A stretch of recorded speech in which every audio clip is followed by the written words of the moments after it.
Please give a huge round of applause for Haley Altman from Doxly. Our pitch is done.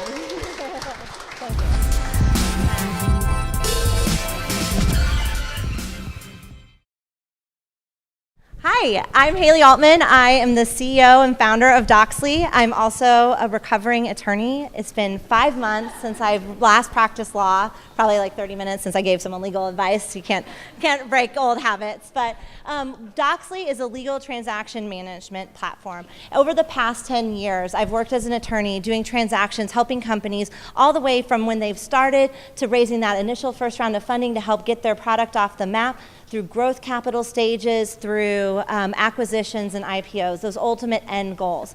And throughout that time, I've practiced in Indiana and on the West Coast in Silicon Valley. I've gotten to see a lot of tech companies grow, how they've innovated, how they've changed entire industries, and it's been amazing to be a part of it. And over the past few years, I've actually been a part of the Verge community, coming to these events, not putting the dot on my name tag so that all of you would talk to me, and not know that I was a service provider necessarily at first, because I always wanted to know what you all are doing. And so what we wanted to do is see what I've seen, what that's done, how technology has changed industries. And I looked and I spent a lot of time looking back at the industry that I worked in and what we're doing. So when you think about it, what are transactions from a lawyer's perspective? We're the people that help when the first round of funding needs to actually bring your product to market, when you need the capital to help get to pay your employees so that you can continue your business, all the way through hopefully those dream exits of where you exit and sell your company.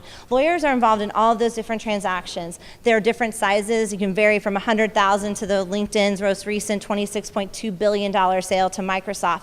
But there are some things that are very key and consistent across all of these different transactions.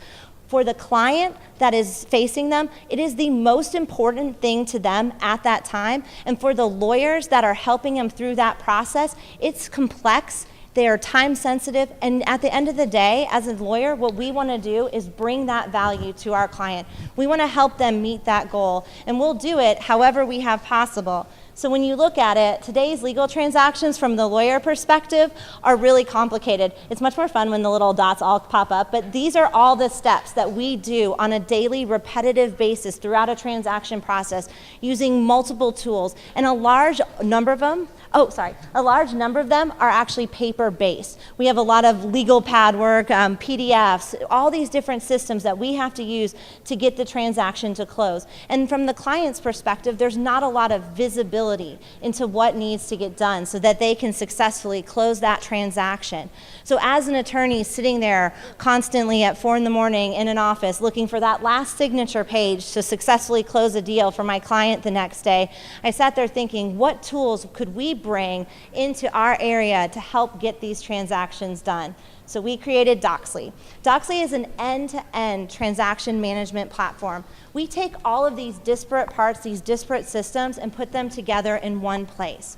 So when you think about it, it's an entire transaction on one platform. Instead of logging into different diligence rooms to review documents, we have one system. All the closing documents and the deal documents and the diligence can be reviewed and monitored in one place. We take project management and collaboration tools to bring clients and their counsel to one place. We envision having everyone on the same platform with the same vision to get to a deal closed. And then we actually bring the process together with electronic signatures so that you can move the deal to closing faster. And then we take the important part from a legal perspective of what is the actual transaction, and we create that record. But sometimes for clients, you guys wait months to get those transaction books. For us, it's a lot of time to put into this, and we have a lot of transactions on our plate. We want to get to that closing perspective faster. And then when you think about it, there's a lot of data that lives in these different deals. There's information for the law firms about how many deals they've done in a year so that they can show people that they're equipped to do that next transaction. From a client perspective, you want to know what's market. What are the terms that are important to you as you negotiate your next round of funding? What's market in the Midwest for pre-money valuations for your next funding round? What is the liquidation preference that's common? You need that information so you can position yourself to get the best deal possible. And with Doxly, we want to unlock that data and give you all the insights and information to close your transactions and to do it in the best way possible. So our goal from the transaction platform is to bring everyone together into one place, get the deal done, and get it done simpler and faster, hopefully eliminating some of those late nights that I ended up enduring. So where are we now? We've launched a great product. We launched in July of this year out of High Alpha. I was participated in one of their sprint weeks, and we, in 24-hour or in a 3-day period, we signed 4 pilot customers to prove that this is a concept that's needed in the law firm. So these are paid pilots. We actually completed our funding round just earlier this month, raised $2.3 million, but we did it with really strategic investors. One of the investors is Next Law Labs, which is a venture arm of the world's largest law firm, which at the same time as the funding round, they came on as one of our customers. So we have not only been able to bring on pilot customers that are paying for, and now as of last week, using our product, but we're able to integrate with some of the largest players in the transaction space. So we've been really fortunate to bring on key people with enterprise experience and legal technology experience, and now we're looking forward to growing our team, bringing simplicity and adoption to a market that has been a little reticent to bring on the technology. We think the time is right. There's a generational shift in the legal market, and we think that clients, the fee sensitivity, the increased pressure to close deals faster is moving people towards the adoption of technology in the legal industry. Thanks.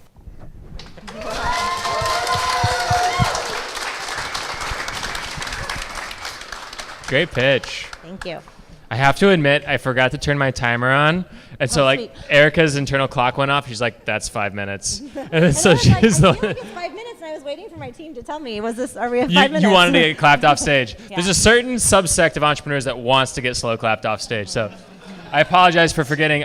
The last legal tech startup that pitched on stage, I also forgot to start the timer. So I don't know what it is. We're just so exciting. Legal tech is like the new it.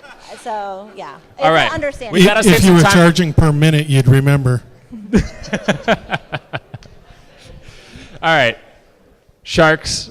Doug, you should grab the mic again because you haven't kicked off the questions yet. Oh, you don't have any questions? No, I'm just too dumb to understand what's going on.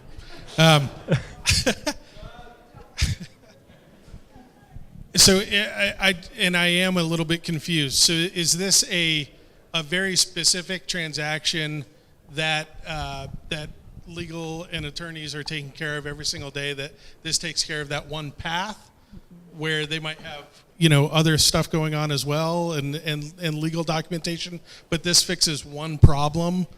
Yeah. So when you look at law firms, there's all sorts of different practice areas. There's, from a corporate perspective, there are attorneys that focus their entire practice on M&A transactions. There's other people that focus on venture capital, which was my area. Others that do private equity. And then you think about it, it expands into commercial real estate, municipal finance. These are all transaction-based practices. And in legal, there have been technology that's been brought in from the IP and the litigation standpoint, but corporate has been kind of largely absent in technology. You see it at the fringes, and we want to kind of bring it all together. And when you think about it, there's just a lot of different types of transactions, and really it's any workflow-based practice within a law firm. So we're starting with transactions because we see that's the greatest need. That's the greatest, transactions are on the rise in law firms, so you can generate a lot. The transactional practices bring a lot of revenue to the law firm and bring a lot of business to other practice areas. So we wanted to start at that specific pain point and build a platform that actually touches a lot of different areas in the practice of law. Good question and answer. That's you. clear for me too as well. Jenny?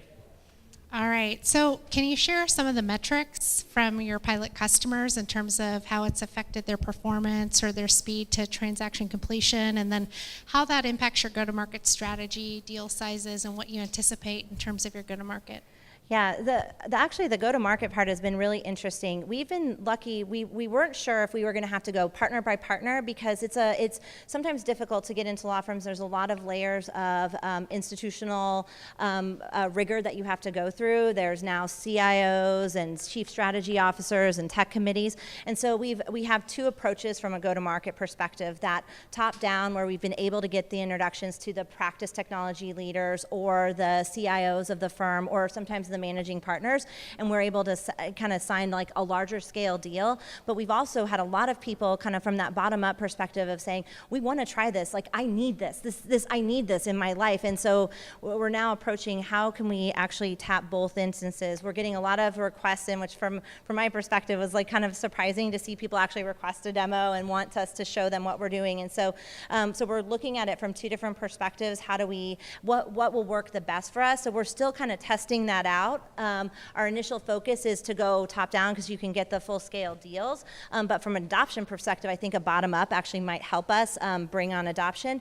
And then the metrics that we've seen so far, we tested it out with paralegals, associates, partners, and business development and marketing professionals within the firm because they all have different user personas, they have different needs, and we've been able to show them how this can actually really increase, or that can bring value to them, which they can then bring to their clients. And so we've seen it saving time on the paralegal side of preparing signature packets or being able to identify how many signatures you still need, because we have a dashboard that tells you you need 5 signatures to close, or you need 3 more documents. So does it save an hour of time per paralegal? Does it save 5 hours of time per paralegal? I know. I don't know that we have enough data on that, but we've from the metrics, the feedback that we've gotten is that it saved them time. It's allowed them to focus on more high-value tasks that they can bill. So on a realization rate, that's where attorneys look at more. They don't look at how many hours they don't do. They look at the percentage that they're able to recover. So from an efficiency standpoint, their realization rates are starting to go up,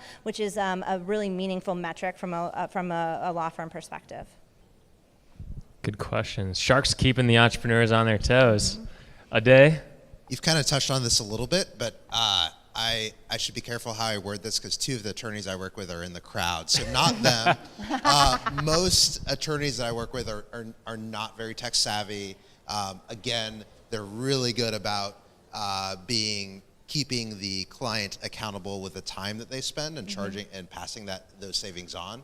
So how do you navigate that with the people you're selling to, because they're kind of used to hundreds of years of just passing that money on. Yeah, well, I mean, that's one of the things you see a lot of client pushback of having fixed fee and having those type of arrangements where you can't do that. And so, but one of the things that it was one of the biggest learnings that I've had in doing this, since I've had the idea while I was at the law firm, being able to come out and work with design people from Studio Science and John Hubbard, who's Studio Science and over at High Alpha. We built the product built with the design in place, designed to make it simple.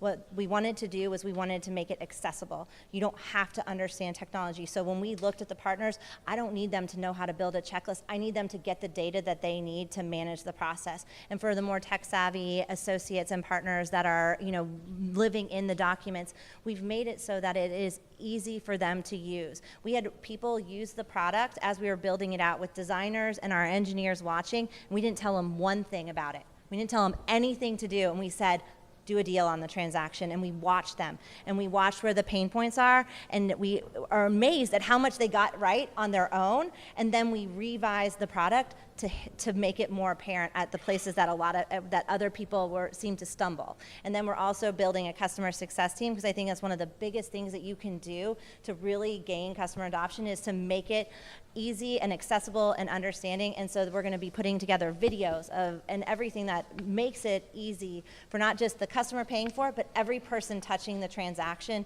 to be able to use it. Great question, guys. I think we might have the last prize of the evening. Unless, Doug, did you bring anything for our fireside chat? And I already had the spaghetti, so I was like. This is the most disgusting prize that I could find. So, because clipping your nails just is so difficult, you get a roto clipper. So, There we go. I like it. I did have the spaghetti, so this is good. It adds to the collection. So we're building it out here. Let's give it up one more time for Haley, Doxly, and the Roto Clipper. Thank you. Want more secrets from inside the minds of entrepreneurs and innovators around the world? Subscribe to our YouTube channel here and click the link below. We'll send you our best interviews and strategies for growing your business.